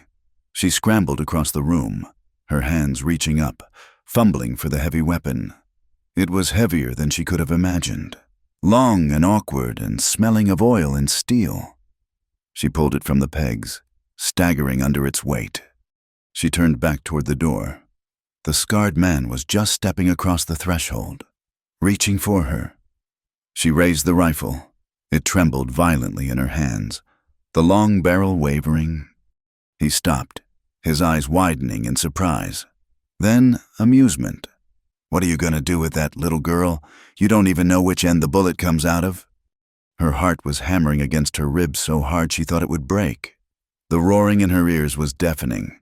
Her vision narrowed until the only thing she could see was the man in the doorway, and beyond him, Hank holding the knife to Tom. She braced the heavy stock of the rifle against her shoulder as she had seen men do. It felt awkward, wrong. She fumbled for the trigger, her finger sliding into the cold metal guard. She was no longer Ellie, the runaway. She was no longer a victim. She was the only thing standing between the life she had found and the darkness that had come to destroy it. And she would not fail. The world was a roaring, distorted tunnel, and at the end of it was the leering face of the scarred man. The rifle in Ellie's hands was an impossible weight, a cold, alien thing that did not belong to her. Her arms shook so violently that the long barrel inscribed wild, useless arcs in the air. Her knuckles were white, her finger frozen on the trigger. "Look at her," the scarred man sneered, taking a slow, confident step into the cabin. He was enjoying this, savoring her terror, shaken like a leaf in a high wind. "Put it down. Girl, you ain't got the stomach for it." Behind him, in the blinding glare of the yard, she could see the tableau of her nightmares. Hank held Tom in a chokehold, the boy's feet dangling just above the ground. The blade of the knife was a sliver of cruel light against his pale throat. And beyond them, a crumpled, still shape in the dust that was Silas, her protector, her anchor, the only man who had ever looked at her and seen a person worth saving. That image, the image of his stillness, was a hot poker to her soul. It burned away the fear. The shaking in her arms did not stop, but it changed. It was no longer the tremor of terror, but the vibration of a deep, seismic rage. Her world, which had been a chaotic roar, suddenly went silent and sharp. The buzzing flies, the panicked clucking of the chickens, the whistling wind, it all faded away. All that was left was the man in the doorway, and the man with the knife. She leveled the barrel, the iron sight wavering, struggling to find a fixed point on the scarred man's chest. He laughed again, a low, ugly sound. "That's it. You just keep pointing that thing while I walk over here and—" "She ain't alone."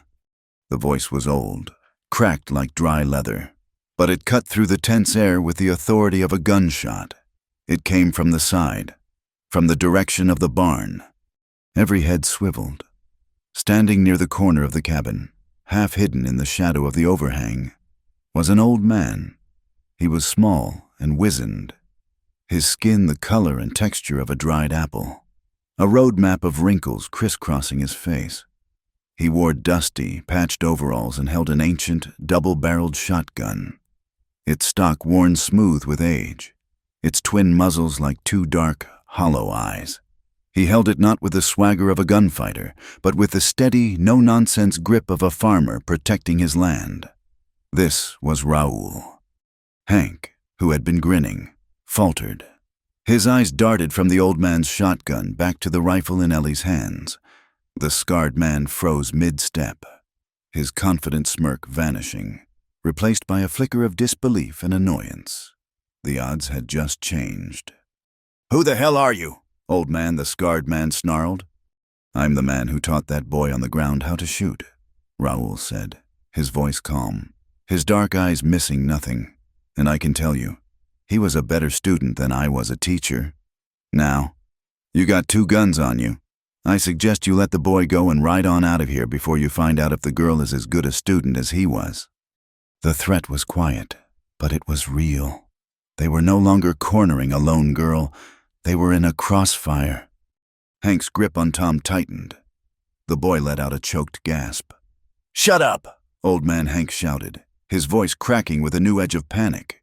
He pressed the knife harder against Tom's throat, a tiny red line appearing on the boy's skin. "You or the girl makes a move. The kid pays for it." It was a stalemate, but a fragile one. And it was then that Ellie knew what she had to do.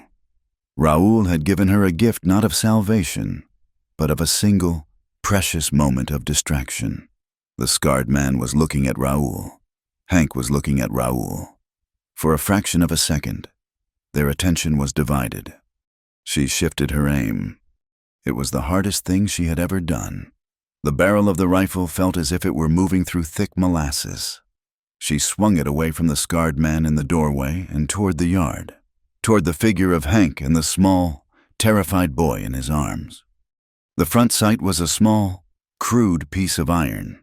Through it, the world was a wavering, blurry picture. She tried to steady it on Hank's chest, but her arms were trembling too much. She could hit Tom. The thought was a shard of ice in her gut. She couldn't risk it. "You gotta watch his hands. His hands do all the talking." Tom's words echoed in her memory. She thought of Silas's hands, the hands that had cleaned her wound, that had taught a boy to read, that had dried her tears without a word, the hands that now lay still and bloody in the dust. A clarity she had never known descended upon her. It was cold and pure and absolute. This was not about hatred. It was not about revenge. It was about protecting what was good. It was about Tom's future. It was about Silas's life. She lowered her aim, away from the chest, away from the heart. She focused on the thick, meaty part of Hank's shoulder, the one holding the knife. The target was small, impossibly small, but it was clear of the boy. She took a breath, the air rasping in her throat. She remembered watching Silas sight down the barrel of this very rifle one afternoon. His body relaxed, his breath slow. She tried to emulate it, to find that stillness within the storm of her own body. She closed her left eye. The world shrank to the small metal sight, the distant, hateful figure, and the space between them. She let her breath out slowly, slowly, and as the last of the air left her lungs, she squeezed the trigger. The explosion was a physical blow, a brutal, deafening concussion that seemed to shatter the world. The rifle stock slammed into her shoulder with the force of a mule's kick, knocking her backward a full step. A flash of orange fire erupted from the barrel. The smell of sulfur and burnt powder filled her nostrils, acrid and choking. The sound rang in her ears, a high, piercing whine that blotted out all else. For a moment that stretched into an eternity, nothing seemed to happen. Then she saw it. A dark, blossoming stain appeared on the fabric of Hank's shirt, high on his right shoulder. His body jerked violently, as if hit by an invisible fist. The knife fell from his nerveless fingers, clattering on the stony ground. His mouth opened in a silent, circular scream of shock and pain. His arm flew back, and Tom tumbled free, landing in a heap in the dust. The spell was broken. Chaos erupted. Hank staggered backward, clutching his shoulder. A real, full-throated scream tearing from his lungs now. Tom scrambled on his hands and knees away from him, toward the cabin, toward Ellie. The scarred man, his face a mask of disbelief, finally reacted. He abandoned any thought of Ellie and spun around, grabbing his wounded comrade. Clem, who had been watching from the ground, pushed himself up with his good arm, his face white with terror. "Let's go," the scarred man yelled, dragging Hank toward the horses. "Get him up! Go!" They moved with the panicked haste of defeated men. They hauled Hank into his saddle, the wounded man slumping forward over the horse's neck, moaning.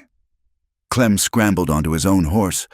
The scarred man gave the cabin one last look, his eyes filled with a venomous, thwarted hatred. "This ain't over," he shrieked, his voice thin and reedy. He swung himself into his saddle, grabbed the reins of Hank's horse, and dug his heels into his mount's flanks. They galloped out of the yard, a frantic, desperate retreat, leaving a cloud of dust and the echo of their failure behind them. They were gone. For a long moment, the only sound was the high-pitched ringing in Ellie's ears and the ragged, sobbing gasps of Tom, who had crawled to the doorway and was clinging to her legs. The rifle, suddenly an unbearable weight, slipped from her numb fingers. It hit the wooden floorboards with a loud, final clatter. The adrenaline that had held her up, that had made her strong and clear and deadly, drained out of her in a single, sickening rush. Her knees buckled, and she sank to the floor, wrapping her arms around Tom, holding his trembling body close to hers. The strength, the rage, the clarity. It was all gone. She was just Ellie again, and she was shaking so hard she thought her bones would come apart. Raoul appeared at the door, his ancient shotgun held loosely in one hand. He looked down at them, his wrinkled face grim, but his eyes soft. "You did good, Mia," he said quietly. "You did real good." But Ellie barely heard him. Her eyes were fixed on the yard, on the still, silent figure lying in the dust. Silas. She pushed herself to her feet, her legs unsteady. She stumbled out of the cabin, across the porch, and down the steps. The world was a dizzying, off-kilter blur. The sun felt too bright, the air too thin. She fell to her knees in the dirt beside him. "Silas," she whispered. He was lying face down, his head turned to one side. A dark, viscous pool of blood was spreading in the dust beneath his head, matting his dark hair. His skin was a ghastly, waxy color. He wasn't moving. He wasn't breathing. "Silas," she said, her voice louder now, laced with a rising panic. She reached out a trembling hand and laid it on his back. She could feel no rise and fall, no sign of life. Raoul was beside her now, kneeling on Silas's other side.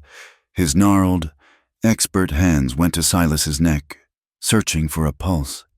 Ellie watched his face, her heart frozen in her chest, waiting for a verdict she could not bear to hear. The old man's face was grim. He pressed his fingers harder. The seconds ticked by, each one a lifetime. Then, a flicker in his eyes. "It's there," he breathed, his voice rough with relief. "Faint, thready, but it's there. We need to get him inside. Now!" Relief, so powerful it was like a physical blow, washed over Ellie, but it was immediately followed by a new and even more terrible wave of fear. He was alive, but for how long the image of him slipping away from her, of his quiet strength vanishing from the world forever, was more than she could stand. All the terror, all the rage, all the grief she had held back for so long finally broke free. She leaned over his still form, her hands gripping the fabric of his dusty shirt, and the carefully constructed walls around her heart shattered into a million pieces. A sound was torn from the deepest part of her being, a raw, ragged, desperate wail of pure anguish. "Don't you leave me," she sobbed, the words a broken, desperate prayer against the vast, uncaring sky. "Silas, don't you dare leave me." The world contracted to the four walls of the log cabin, and time dissolved into a terrifying, endless twilight. Getting Silas inside had been a feat of desperate strength.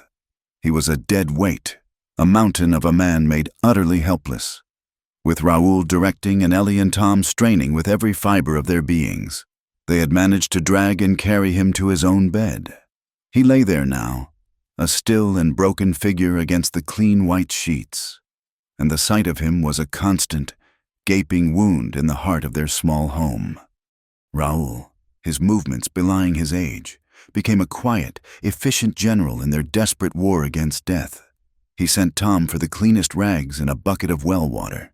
He had Ellie build up the fire to keep a kettle constantly steaming. With a grim, focused light in his dark eyes, he began the work. He gently cut away the blood-matted hair from the wound at the back of Silas's head. Ellie, her stomach churning, forced herself to watch, to help. She held the bowl of warm water, her hands trembling so badly that the water sloshed against the sides. She saw the ugly gash, deep and vicious, and the pale glimmer of bone beneath. Bile rose in her throat, but she swallowed it down, her resolve hardening into a cold, sharp necessity. This was no time for weakness. "He is a hard man." "Mia," Raoul murmured, his voice a low, steady rumble as he cleaned the wound with a cloth soaked in whiskey that he had produced from a hidden cupboard. Silas didn't even flinch. "His skull is as thick as an oak plank. This is what we will hope for." With a needle and thread from a small sewing kit, the old man began to stitch the wound closed, his gnarled fingers, which Ellie had only ever seen mending leather or carving wood, moved with a surgeon's improbable delicacy. Each stitch was a small act of faith, a tiny knot holding life together. Ellie's job was to hold the lamp steady, to wipe the sweat from Raoul's brow, and to fight the black spots that danced in front of her eyes. She focused on the task, on the flame of the lamp, on the quiet, steady breathing of the old man. She would not faint. She would not fall apart. Silas had not fallen apart for her. The first 2 days were a blur of anxious activity. Raoul made a poultice from comfrey root and yarrow, plants he gathered from a hidden corner of the valley. He showed Ellie how to mash them into a green, earthy-smelling paste and apply it to the bandage.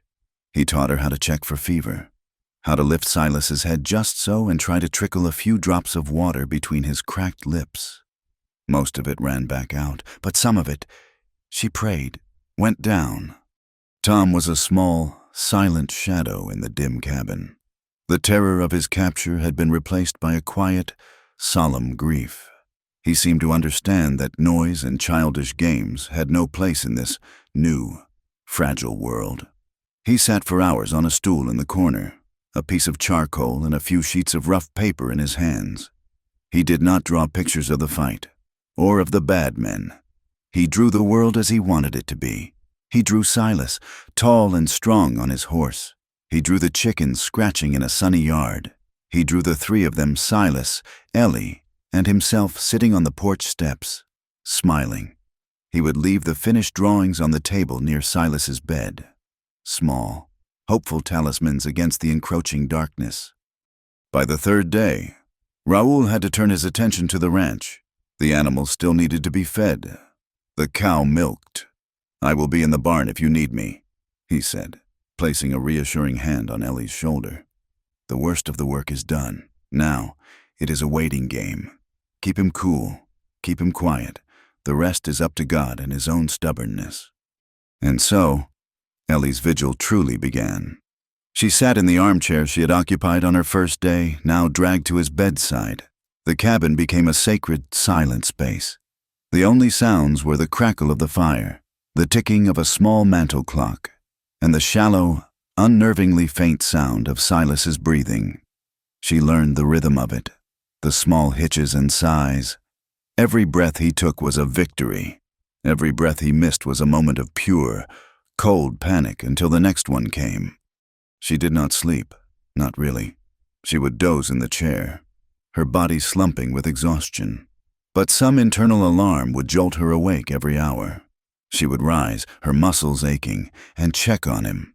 She'd dip a cloth in cool water and lay it across his forehead, his cheeks, his neck. His skin was hot to the touch, a dry, unhealthy heat that terrified her. The fever was setting in. The 4th night was the worst. The fever rose, and with it came the delirium. He began to mutter, his voice a hoarse, unrecognizable rasp. The words were disjointed, fragments of a life she knew nothing about. Names she didn't recognize: a woman named Maria, a man called Jackson. He spoke of cold, of snow, of a river of ice. His body, which had been so still, became restless. He thrashed in the bed, his powerful limbs tangling in the sheets, his hands clenching and unclenching. Ellie was alone and terrified. She tried to hold him still, to soothe him, but he was lost in his own private fever dream. He did not know she was there. At one point, his eyes flew open, but they were glassy and unfocused. They looked right through her. A low, wounded sound escaped his lips, a sound of such profound pain that it broke her heart. She could do nothing but whisper to him, her voice a constant, trembling prayer in the darkness. "It's all right. Silas, you're home. You're safe. I'm here. It's just me. Ellie, I'm right here."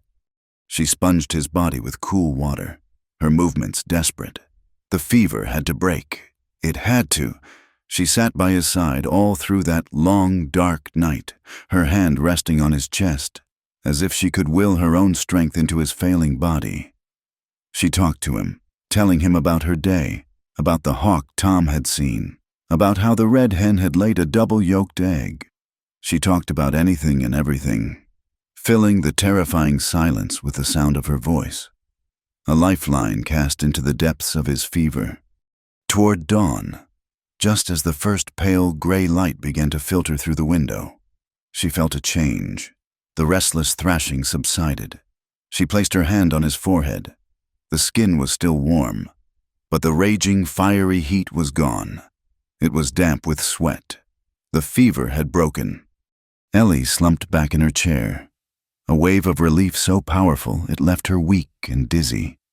She rested her head against the back of the chair and, for the first time in 4 days, she fell into a deep, dreamless sleep.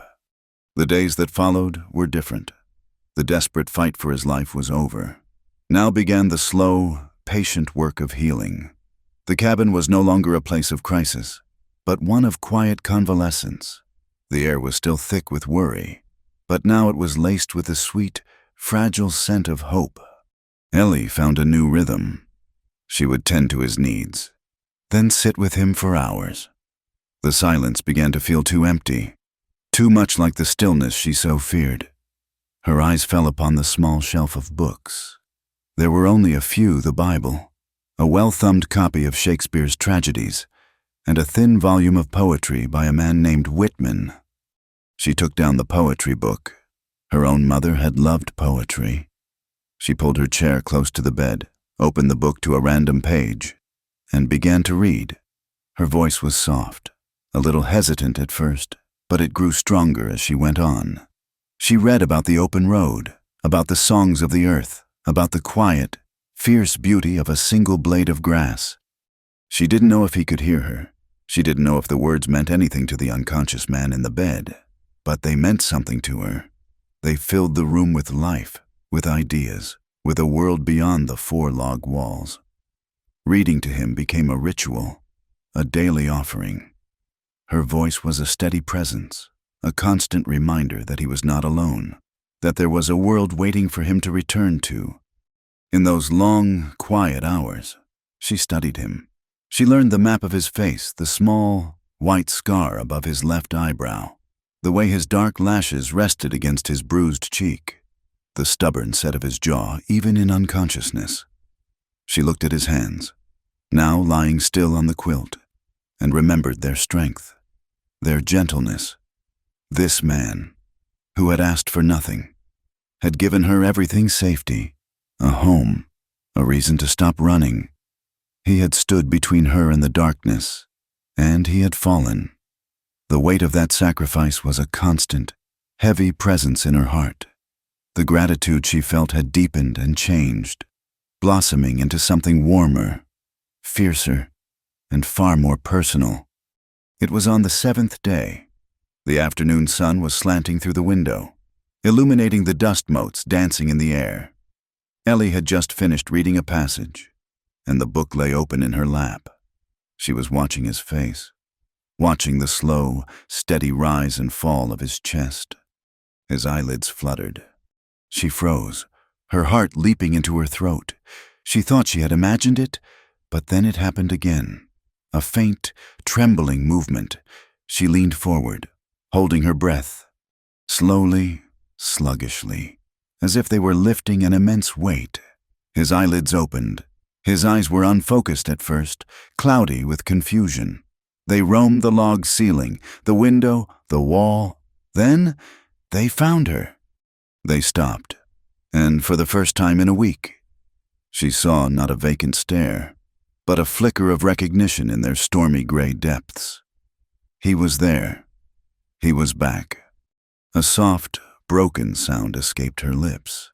Tears she hadn't even realized she was holding back began to stream down her face. She couldn't speak. She could only look at him. her entire being flooded with a relief so profound it was painful. His right hand, which lay on the quilt near her, stirred. A single finger twitched. It was a tiny movement, but it was a deliberate one. Instinctively, she reached out and covered his hand with her own. His skin was cool, his hand still. She simply held it, her fingers wrapping around his. A silent, desperate connection.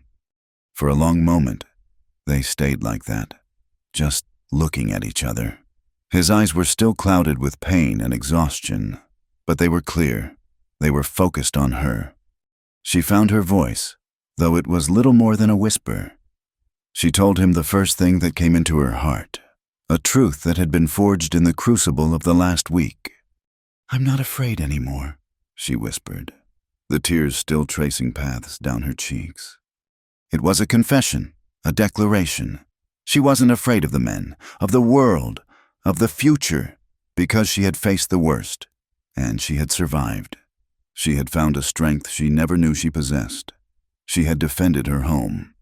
He couldn't speak. His throat worked, but no sound came out. Instead, she felt a faint pressure against her palm. It was weak, so weak she almost missed it, but it was unmistakable.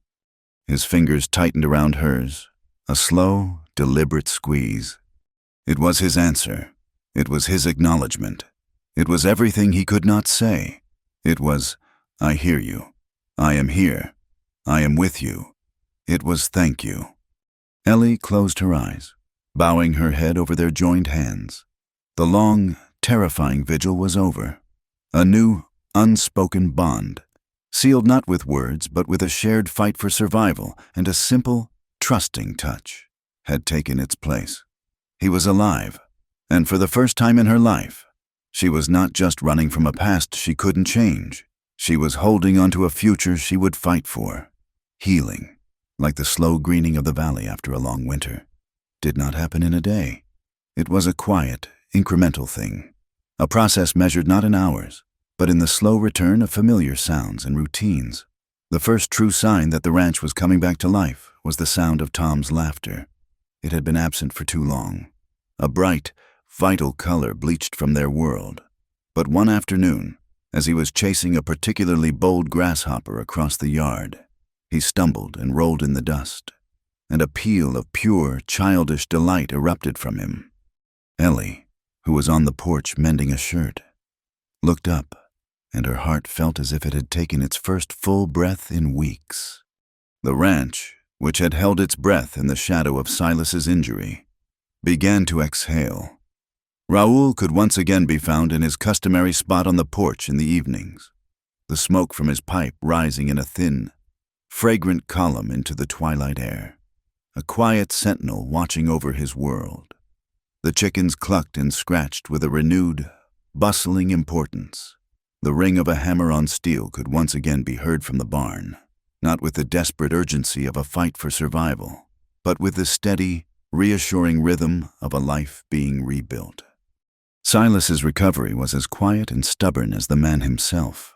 After that first miraculous moment of waking, his progress was painstakingly slow. For days, he was too weak to leave the bed, his world confined to the log walls of the cabin. But he was present, his gray eyes following Ellie as she moved about the room, a silent, constant observer. The vulnerability of his injury had changed him. The intimidating wall of his silence was still there, but it was no longer an unbreachable fortress. It was now simply a quiet space, a space he began to invite her into with a look, a gesture, the faint ghost of a smile. Ellie became his hands and feet, and in doing so, she found a new purpose. The fear that had driven her for so long was gone, burned away in the fire of that terrible morning. It had been replaced by a fierce, tender resolve. She was no longer just a survivor. She was a caretaker, a protector. She brought him his meals, supported him as he took his first, shuffling steps from the bed to the armchair, and read to him from the volume of Whitman in the long, quiet afternoons. One day, as she was reading a passage about the vast, open sky, he interrupted her for the first time, His voice, still rough from disuse, was a low rumble. "Read that part again," he said. She looked up, surprised. His eyes were clear and focused on her face. She found the passage and read it again, her voice a little unsteady. When she finished, he simply nodded, a look of deep, quiet satisfaction on his face, and closed his eyes. He had not just been a passive recipient of her care. He had been listening, truly listening. The words, like the food and the water, had been a part of his healing. As his strength returned, a new dynamic began to form between them, an unspoken partnership woven from the threads of shared work and comfortable silence. When he was finally strong enough to walk in the yard, leaning heavily on a carved stick Raoul had made for him, she walked beside him. She did not offer her arm, but she stayed close enough that he could take it if he faltered. He never did, but the offer was there, a silent promise of support. Their first real work together was mending the section of fence that Hank had crashed into during the fight. It was a warm, cloudless afternoon, the kind of day that felt full of quiet promise. Silas, though moving with a deliberate slowness, worked with the familiar competence of a man who knew his hands. He set a new post, his movements economical, his jaw set in concentration. Ellie's job was to hand him the tools, to hold the roll of wire, to be his second set of hands. They worked for nearly an hour without speaking. The only sounds the thud of the post driver, the creak of the wire stretcher, and the hum of insects in the tall grass. But in that silence, a new language was being formed. When he needed the hammer, he would simply hold out his hand, and she would place it there, her fingers brushing against his. When he paused to wipe the sweat from his brow, she would have the water dipper ready for him. At one point, as she was unspooling a length of wire, it snagged. She pulled, but it was caught fast. Before she could ask for help, his hand was there, covering hers. His hand was large and warm, calloused from a lifetime of hard work, and it dwarfed her own. "Let me," he rumbled, his voice close to her ear. He did not just take the wire. For a long moment, he simply held his hand over hers, showing her the angle, the way to gently work the snag free. His touch was not possessive or demanding. It was instructive, a quiet act of sharing knowledge. She could feel the warmth of his skin, the solid, reassuring strength in his grip. A slow, gentle heat spread up her arm and settled in her chest. When the wire came free, he let her go, but the ghost of his touch remained, a warm imprint on her skin. She looked up and met his eyes. He held her gaze for a single, long heartbeat, and in the depths of his gray eyes, she saw not just gratitude, but something deeper, something warmer and more vulnerable. A small smile, the first genuine smile she had ever seen from him, touched the corners of his mouth. It transformed his harsh, weathered face, making him look younger, gentler. The sight of it stole her breath. She smiled back, a real, unbidden smile of her own. And in that shared silent moment, surrounded by the quiet hum of the summer afternoon, something shifted between them, a final wall crumbling to dust. They were no longer just a man and a woman thrown together by circumstance. They were Silas and Ellie. The ranch flourished under their combined care. It was as if the violence it had witnessed had been a fever, and now, having broken, it was healing, growing back stronger and more vibrant. The garden they tended produced a riot of green beans, plump tomatoes, and sweet, golden corn. Tom, free from the shadow of fear, became the boy he was meant to be: curious, energetic, and full of life. He followed Silas around like a loyal puppy, absorbing every lesson, from how to track a deer to how to tell by the clouds if a storm was coming. He adored Silas, but he had developed a deep and abiding affection for Ellie. She was the one who would listen to his rambling stories, who would patch his perpetually torn trousers, who would laugh at his jokes. They had, without ever speaking of it, become a family. Evenings on the porch became a cherished ritual. Raoul would sit in his rocker, puffing on his pipe, a silent, benevolent patriarch. Tom would be in the yard, a whirlwind of energy, chasing fireflies as they blinked on and off in the gathering dusk, his joyful shouts echoing in the quiet air.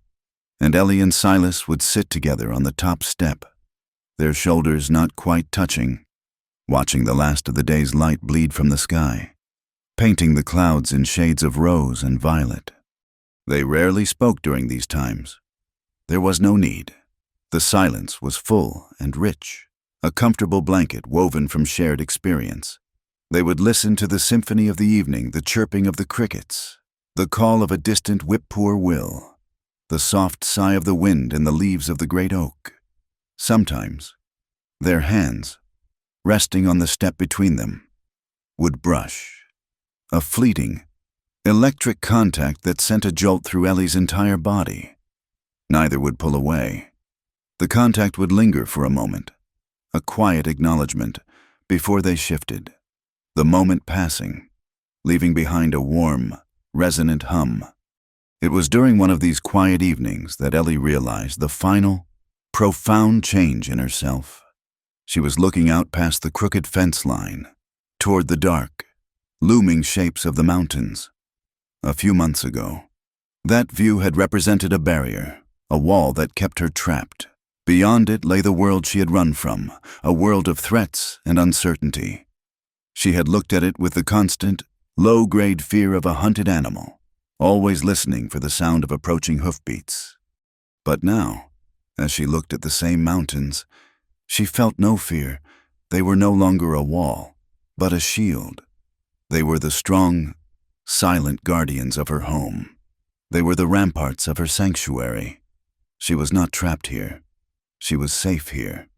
She was no longer the girl who had fled in the night. She was no longer running. The thought landed in her mind with the simple, undeniable clarity of a stone dropping into a still pool. The men who had hunted her might still be out there. The world was still a dangerous place, but the fear of them, the power they held over her, was gone.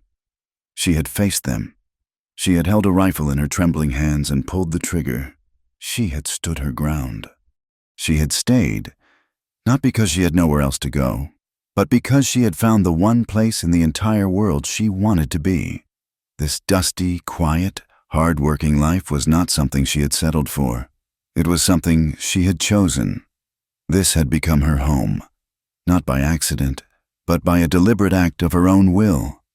She glanced at the man sitting beside her, in the deep twilight. His profile was a strong, stark silhouette. He was watching Tom, a soft, fond look on his face.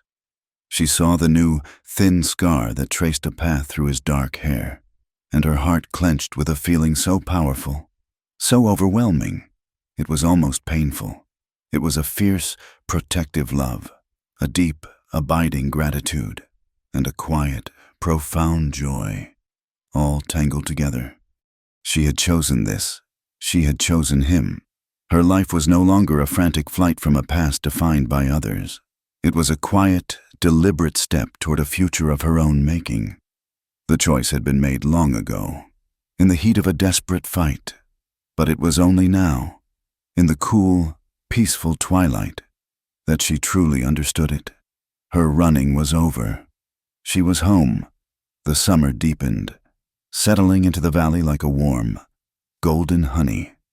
The violent intrusion of the outside world had faded, leaving behind not scars, but a new and profound understanding of the sanctuary they had built, and the lengths they would go to protect it. The ranch was no longer just a place of refuge. It was a place of becoming for Ellie. It was where she had shed the skin of a frightened girl and found the quiet, steady strength of a woman. For Silas, the healing of his body had been mirrored by a healing of his solitary spirit. The quiet walls around his heart gently dismantled by the persistent, gentle presence of Ellie and the boy he called his own. The days flowed one into the next, a seamless river of shared work and quiet companionship. But it was the evenings that held a special magic. As the sun began its slow descent, bleeding spectacular colors across the western sky, a deep and abiding peace would settle over the small homestead.